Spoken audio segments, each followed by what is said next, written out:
distractions. With the chat, we'll invite you to greet each other during the community greeting. However, people have said that the chat can get distracting, so we're just going to ask that we use the chat only during the community greeting. We're so grateful to spend this hour together with you in song, in community, reflection, and respite. We now begin our service.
Good morning.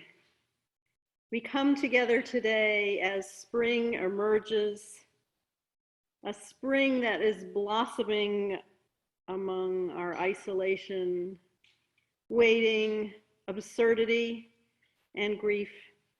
We come today to remember and celebrate ancient stories of courage and release, of hope and renewal. And we come because in the strangeness, in the remembering, in the celebrating, we need one another. Booker will light the chalice, and we will say the chalice lighting words together.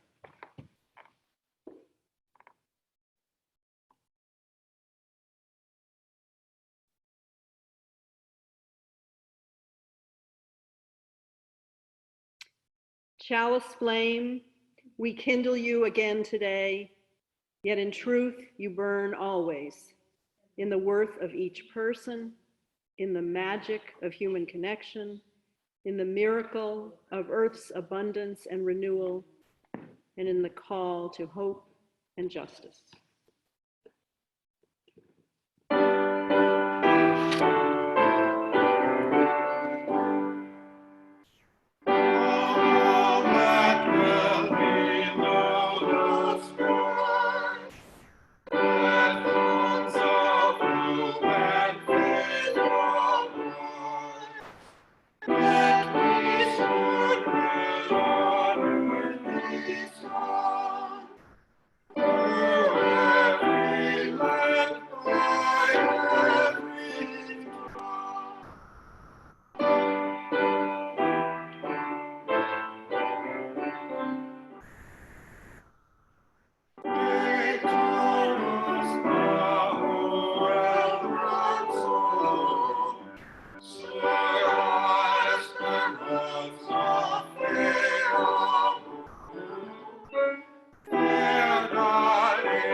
And now we'll share the story of Passover.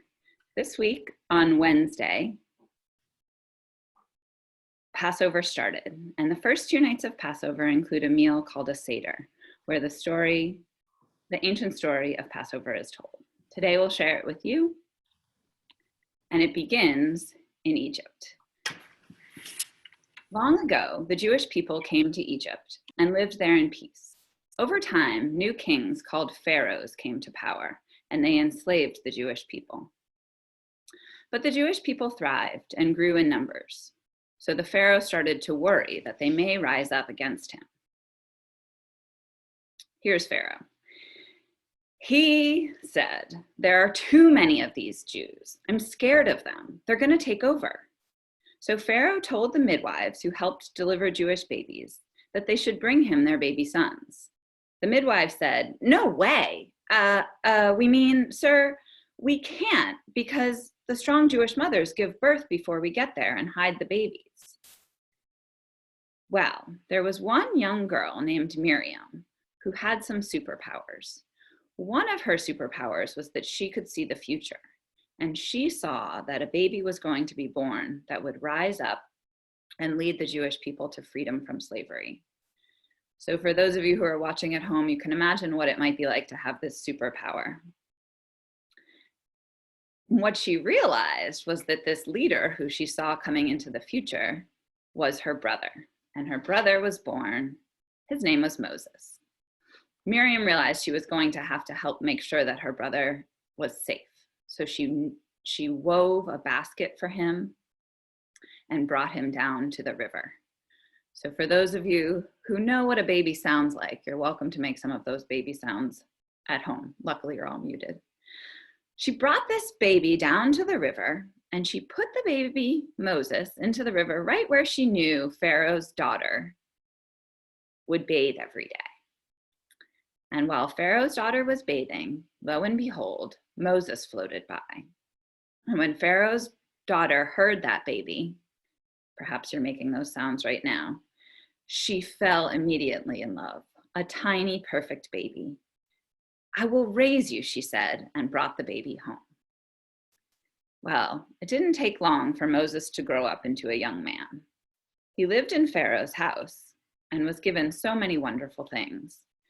He didn't realize he was Jewish, but he did feel like slavery was wrong. In fact, he was quite angry about it. Finally, one day, he got so upset about the injustice of slavery that he ran away to the desert and became a shepherd. For those of you at home, you're welcome to make sheep noises. While he was out in the wilderness tending his sheep, he saw something he couldn't believe. There was a bush out in the desert burning, but it didn't seem to be burning up. All of a sudden, he heard a voice. The voice said, "Moses, you are Jewish and you must return to Egypt and work with the other Jews to escape slavery." So when things like that happen, you follow it. Moses went back to Egypt and he discovered that the Jews had already been working together to get free from slavery. But they were glad to have a leader and one who knew the Pharaoh personally. So together, Moses and the rest of the Jews formed a How to Get Out of Here committee. They met every Tuesday and Thursday night for 2 months, in person and by Zoom. They decided Moses should go to Pharaoh and demand freedom. You probably aren't surprised to hear that Pharaoh said no. So next, Miriam went to Pharaoh. And remember, Miriam could see the future. So she told him that in the future, bad things called plagues were about to happen. Still, Pharaoh didn't change his mind. And so the plagues or bad things started to happen. I'm going to give you some examples of these plagues. And after I share that plague, I'd like you to say, "Let my people go." And that's what the Jews were saying to Pharaoh. So the first plague was the water in the river was polluted. And the Jews said to Pharaoh, "Let my people go." Another plague, there were frogs everywhere. And if you're at home and need to move around, you're welcome to jump around like a frog. There were frogs in people's hair. There were frogs all over their houses. And the Jews said, "Let my people go." Next, there was lice. And I'm not even going to describe it because I'm sure some of you can imagine. And the Jews said, "Let my people go." Still, Pharaoh would not change his mind. Next, there were locusts, which are like grasshoppers everywhere. And the Jews said, "Let my people go." And still, Pharaoh would not change his mind. The plagues went on and on. And the reason this holiday is called Passover is that the Jews figured out how to save themselves from the plagues, and the plagues would pass over their houses. Finally, Pharaoh had had enough, and he said, okay, I'll let you go. And so he told the Jews that they could leave slavery and leave Egypt, but they realized he might change his mind. So they packed up as quickly as they could, and they didn't even have time for their bread that they were baking to rise. So that flat bread that you've seen people eating on Passover is called matzah, and it's to remember that the Jews had to leave so quickly. And they almost didn't leave quickly enough, because as they reached the Red Sea, Pharaoh's army was right behind them. He had changed his mind. Luckily, somebody was courageous enough to take a step into the water, and the Red Seas parted. And as the seas parted, the Jews were able to cross to freedom. So, after working so hard together, not giving up, they finally reached freedom together. And our first hymn today is "When Israel Was in Egypt's Land."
And now it's time for the community greeting. And this is your chance to use the chat. So please feel free to greet people on this Easter morning in the chat, and we'll read some of them, but you should be able to see them all as well. Steve and Teresa say good morning and happy Easter to everyone. Elaine Apthorpe says, good morning, dear ones. Bill and Harriet are so glad to see everyone. Craig says, be well, stay safe. Erin, Meg, Nuala, and Liam all say good morning. Hi, everybody. Blessings and happy spring, everyone, from Nancy. Nancy Cheevers. Wishing you all peace and love in this new beginning. Good morning and stay safe from Alan, Boston. Happy Easter and spring to everyone from Julie Chandler. There's a lot of messages of happy spring and happy new beginnings. Feeling deliverance and emergence from Janet Spongberg. Blessings to everyone from Jane and Nancy. Kathy Brown says, it's great to be here with all of you. Happy spring. The beauty is all around outside. Let us be renewed by the strong shoots coming up, from Joanna Brown.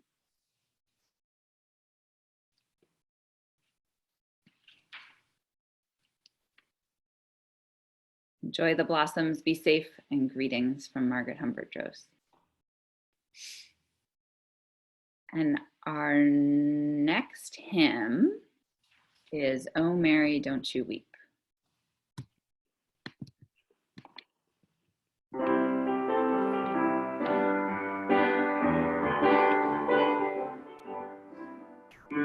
Oh, Mary, don't you weep, don't you mourn.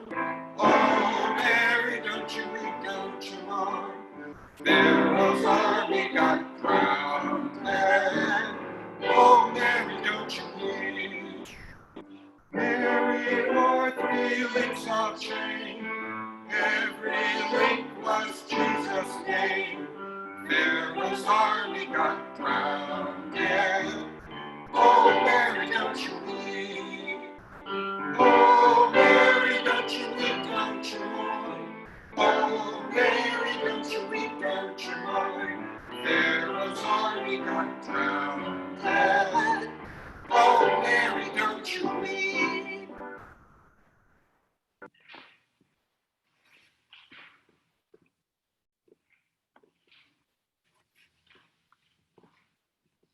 Scholars have compiled a record of almost 6,000 spirituals or sorrow songs. But the slaves' ancestors had an oral tradition, and slaves were for the most part prohibited from learning to read or write. So actually no one knows how many songs there really were. Over 6,000 spirituals. Many of you know I like to quote Howard Thurman, who was a great 20th century teacher, a mystic, a theologian, and a preacher. Thurman provided inspiration and support to many of the leaders of the civil rights movement. And one of his earliest published works was a study of Negro spirituals like O Mary and When Israel Was in Egypt's Land. And Thurman wrote, the genius of the slave songs is their unyielding affirmation of life, defying the judgment of the denigrating environment which spawned the songs. The insights inherent in the spirituals bear significantly on the timeless search for the meaning of life and death in human experience. Spirituals often included coded messages that allowed the enslaved Africans who sang them to assert their defiance, their dignity, their cries for justice and freedom, their necessary faith in a better world to come, all right in the master's faces. And there were songs like Wade in the Water and Follow the Drinking Gourd that included references to escape routes on the Underground Railroad. Many spirituals also told biblical stories, including the Exodus, that's the O Mary one, and Jesus' death and resurrection.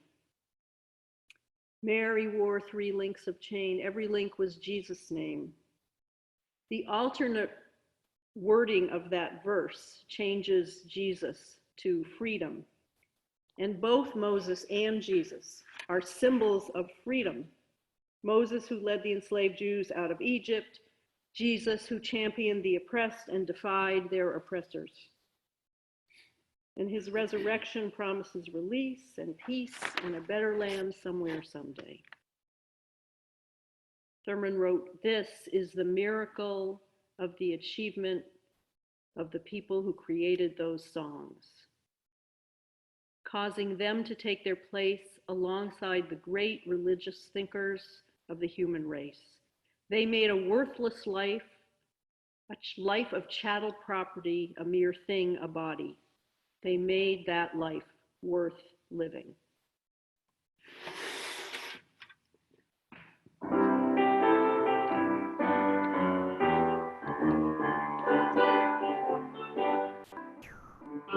Oh, Mary, don't you weep, don't you mourn. Oh, Mary, don't you weep, don't you mourn. Pharaoh's army got plundered. Oh, Mary, don't you weep.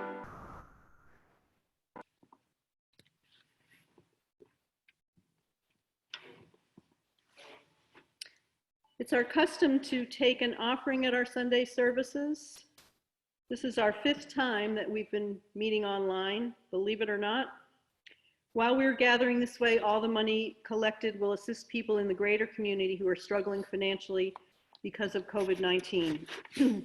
Many of you were here a few months ago when Reverend Andrea Evasion spoke about how she came to be associated with the Alden Baptist Church in Springfield. Alden Baptist is one of the oldest Black churches in Springfield, and we will partner with them to provide help in that community. We'll also support the Holyoke Boys and Girls Club, which has a long history of providing excellent programming and support in the Holyoke community. Right now, they're offering an exempt emergency childcare program for mandated essential workers and vulnerable families. Their program also provides meals and is free to everyone who is eligible. And direct help for members and friends of the congregation is available through our Ministers Help Fund. Please let me know if you or someone you know could use a little bit of extra financial help during this time. You should also all know that all residents of Hampshire County are eligible to seek assistance from the Hampshire County Interfaith Help Fund. You can contact Julie Kinsman. If you don't know how to contact Julie, you can call our office or email our office and we'll put you in touch with her. It is now possible to donate by credit or debit card online on our website. There's a blue donate button on the right side of our homepage. You can also mail a check to our office, and Jessica's putting donation links in the chat for our congregational efforts and for Arita, our sanctuary guest. This is a time when many, many people are opening their hearts to one another and sharing in countless ways. You will now get to see the wonderful pictures of hidden treasures alongside getting to see Dana playing the violin. The pictures that we got this week, see if you can find the surprises in some of these photos. We thank you for those, and we thank you all for everything you're doing to provide help and to keep everyone's spirits strong.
Now we'll take a moment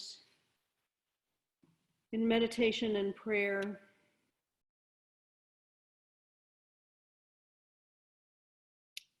Every day we get a count.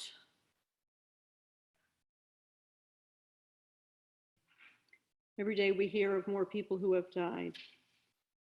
Let's take a moment to honor those who have died, to hold their loved ones in our hearts and in our prayers.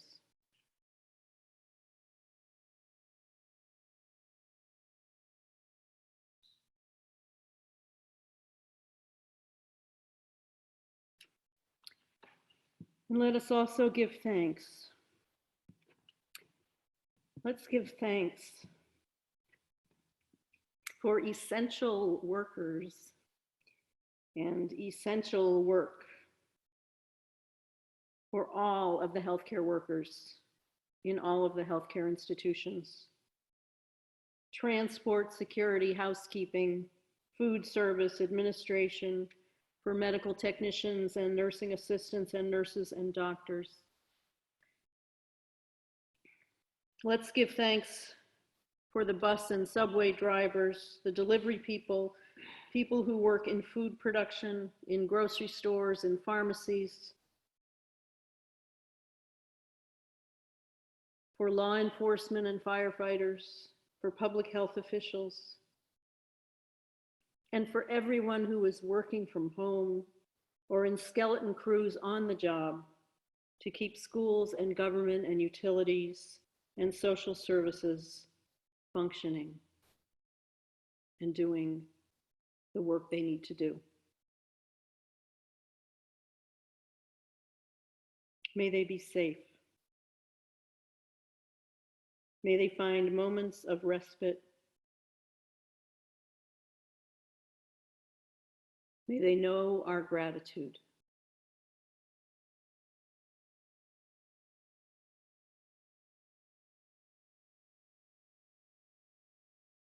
Let's spend another moment together in silence, and then we'll sing together Eli, Eli, the beautiful hymn whose words were written by Hannah Stenish.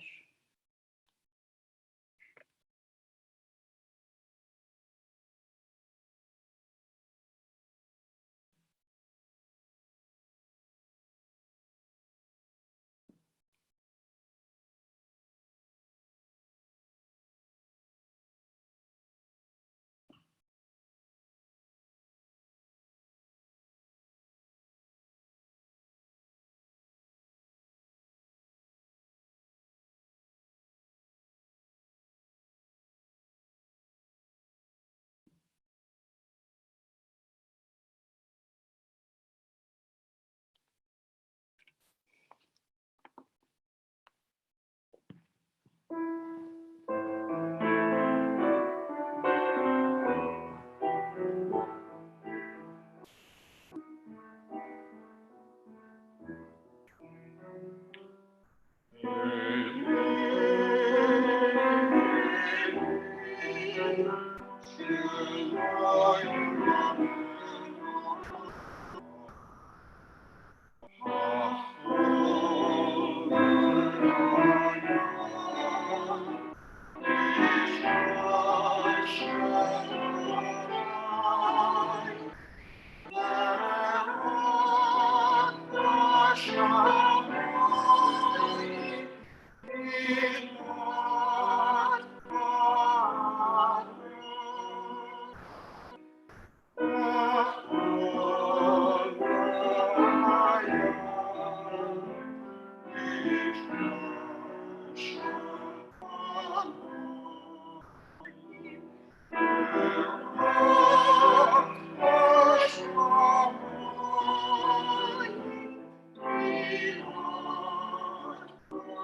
God,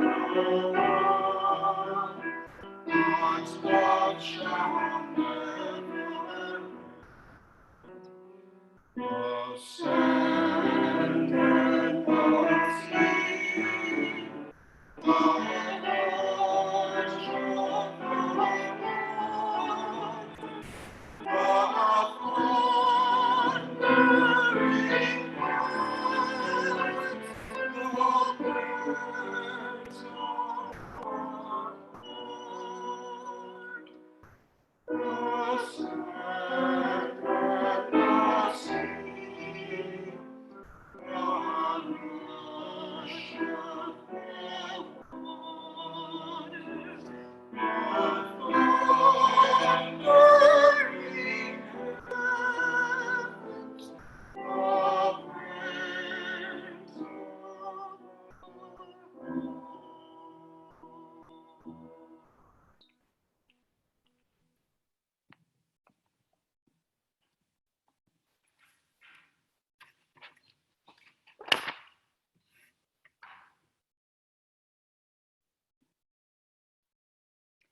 The people of Israel who were not yet of Israel reached the other side of the sea in safety.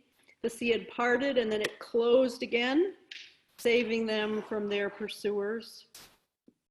There was jubilation and laughter and tears of joy and relief. The people had made it out of Egypt.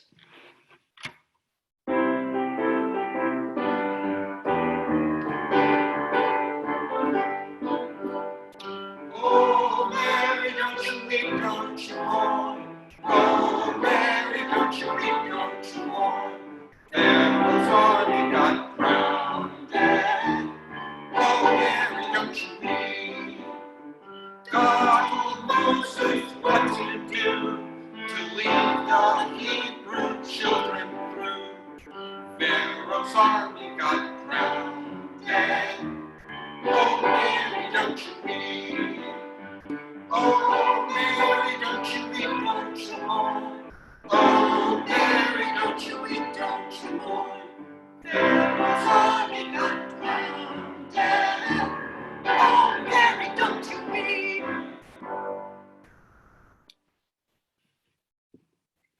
Reaching the other side of the sea in safety was not the end of the story.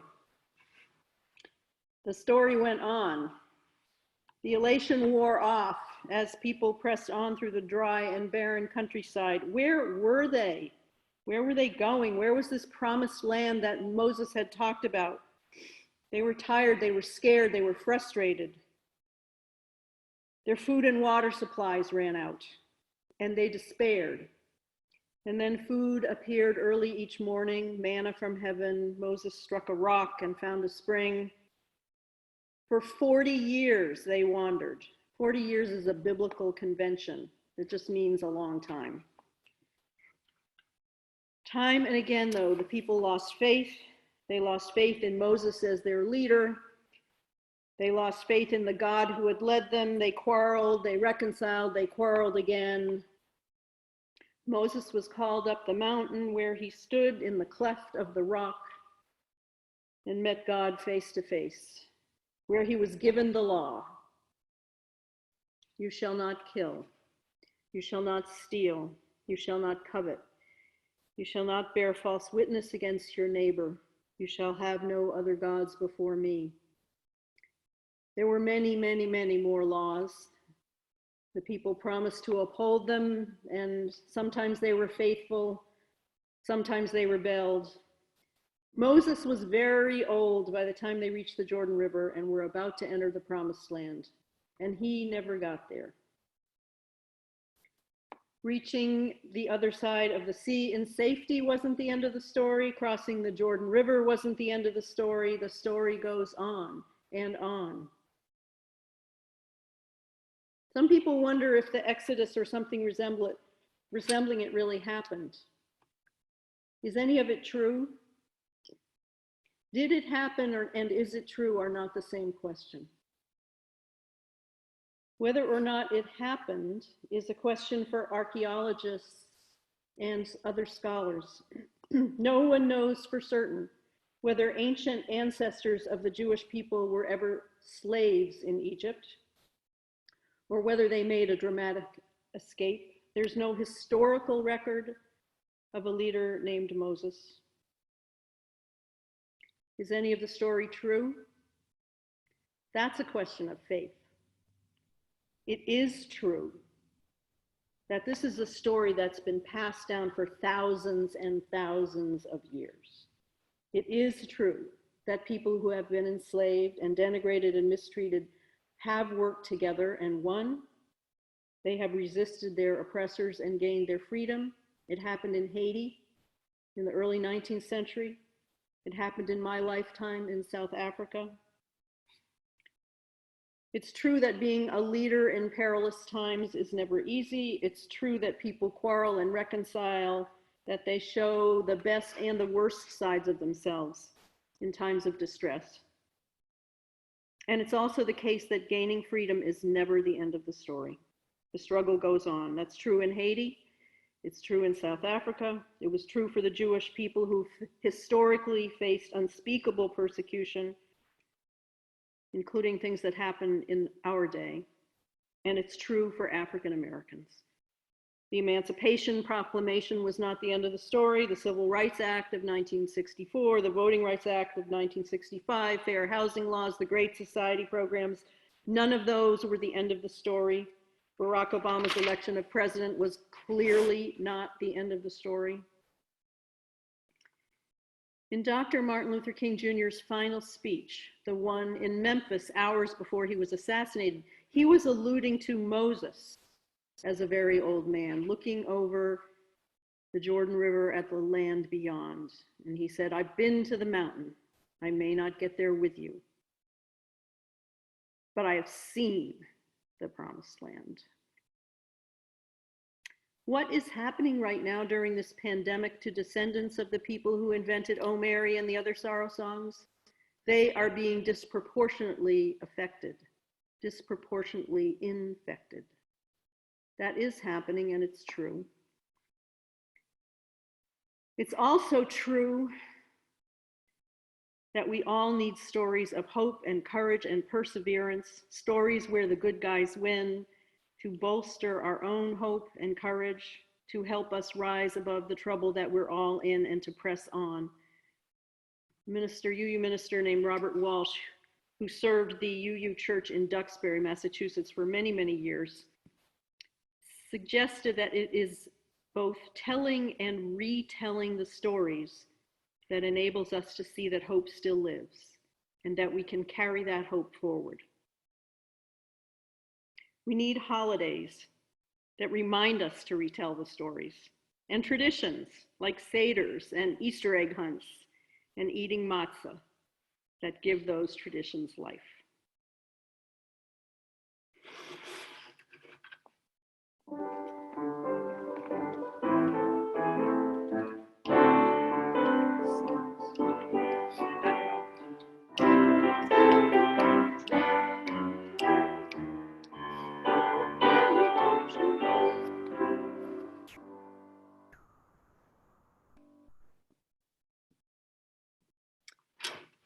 So the Passover story is about the Israelites' escape from slavery in Egypt, with protests, petitions, plagues, a daring dash for freedom, a miraculous parting of the seas. The Easter story is about Jesus' death and resurrection, a Passover meal, a night of prayer in a garden, betrayal, suffering on the cross, an empty tomb, appearances and comfort from the risen leader. Jesus was from Galilee, which is north of Jerusalem. Jerusalem was not his home territory, and at that time the Jerusalem temple was the place of worship for the Jewish people. Many Jews from all around made a holy pilgrimage to the temple for the Passover festival. In visiting Jerusalem during a festival that celebrated freedom, Jesus was very likely intentionally provoking the imperial Roman authorities and the high priestly class that supported them. And they were provoked. On the Friday morning after the first night of Passover, they hung Jesus on the cross, where he suffered and died. And in the Gospel of Matthew, we read, after the Sabbath, as the first day of the week was dawning, Mary Magdalene and the other Mary went to see the tomb. And suddenly there was a great earthquake, for an angel of the Lord descending from heaven came and rolled back the stone and sat on it. The angel's appearance was like lightning, his clothing white as snow. But the angel said to the women, "Do not be afraid. I know that you are looking for Jesus who was crucified. He is not here, for he has been raised, as he said. Come, see the place where he lay. Then go quickly and tell his disciples he has been raised from the dead, and indeed he is going ahead of you to Galilee. There you will see him." There are several Marys in the resurrection story, but who's the Mary in the song? Mary is a very common name. 3 of the gospel accounts say that Mary Magdalene and Mary, the mother of James, were in the procession following Jesus up the hill to be crucified. They were the first to see the empty tomb and the first to whom the risen Christ appeared. The Gospel of John has a different twist. In John, Jesus' mother Mary and a man who is identified only as the disciple Jesus loved were also present at the crucifixion. And in John we read, "Meanwhile, standing near the cross of Jesus were his mother and his mother's sister, Mary the wife of Clopas, and Mary Magdalene. When Jesus saw his mother and the disciple whom he loved standing beside her, he said to his mother, 'Woman, here is your son.' And then he said to the disciple, 'Here is your mother.' And from that hour, the disciple took her into his own home." That is a very tender human detail. An elderly mother who is about to watch her son being tortured and killed, the son, remembering his duty and his love for his mother, commends her care to another man. Who is Mary in the song? Mary is every mother whose children are taken from her. Mary is every parent who worries and weeps and longs for a better life for her children and grandchildren. Jesus, for a brief moment, is everyone who is worried and frightened for their own elderly parents or other people they love, trusting in the goodwill and kindness of others. So what does the Easter story have for us this year? In this strange spring, blossoming among the isolation and the unease and the waiting and the absurdity and the grief. I think, as many of you said in the beginning, it offers us an invitation to look for the seeds of hope and affirmation in all of that blossoming, seeds of hope and affirmation in the midst of all the unease and the fear. We are caring for one another. I was astonished. I was astonished to see how quickly the Pioneer Valley Worker Center met and then exceeded their goal to raise $50,000 to help undocumented immigrants who do not qualify for any unemployment or other government benefits. Generosity and creativity are flourishing in all manner of concerts and plays and broadcasts and podcasts, in interest and chat and game and support groups of all kinds. And in another realm, cars and planes are spewing much less CO2 into the atmosphere. Oil producers are panicking over the drop in demand. Can we learn something from all this? Can we learn something that will lead us toward better stewardship of our planet, a saner way of life at a more measured pace, towards consuming less and showing more compassion towards our neighbors? I think maybe this year Easter is challenging us to nourish the seeds of all the good things that are happening, to keep them alive and to help them flourish once this crisis is behind us. Robbie Walsh said that the ancient stories make this clear. The hope they promise does not come solely or even largely from a blind faith in God. Rather, he wrote, the motions of the spheres will produce a sunrise, but the springtime of the Spirit, the springtime of love and justice and peace, depends on our human response to the gift of life. Life is a gift in every moment, even this one. Let us remember and hold it close and celebrate.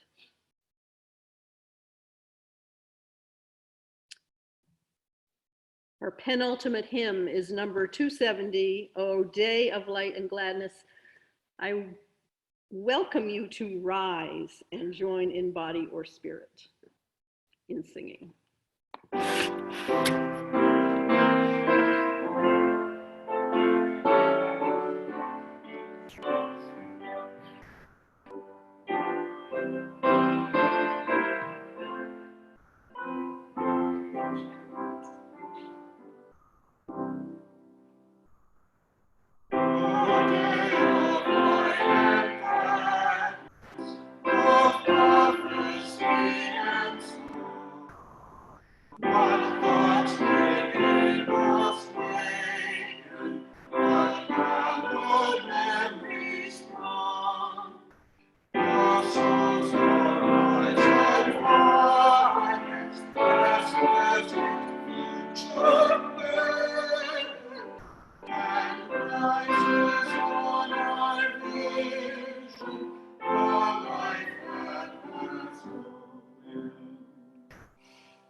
May we find light and gladness today and in the days and weeks to come.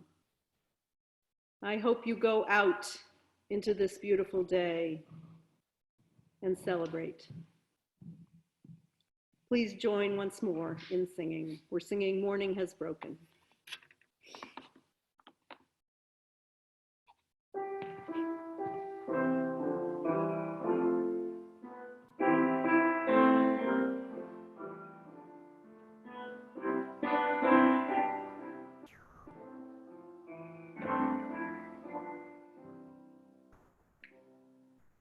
Morning has broken like the first morning. Blackbird has spoken like the first bird. Praise for the singing, praise for the praise for the singing, fresh from the soon the rains will fall, sunlit from heaven, like the first dew fall on the first grass. Praise for the sweet of the wet rose, sprung in completeness, where God's feet mine is the sunlight, mine is the morning, born of the bright Eden so fair. Praise with elation, praise everyone, God's recreation of the new.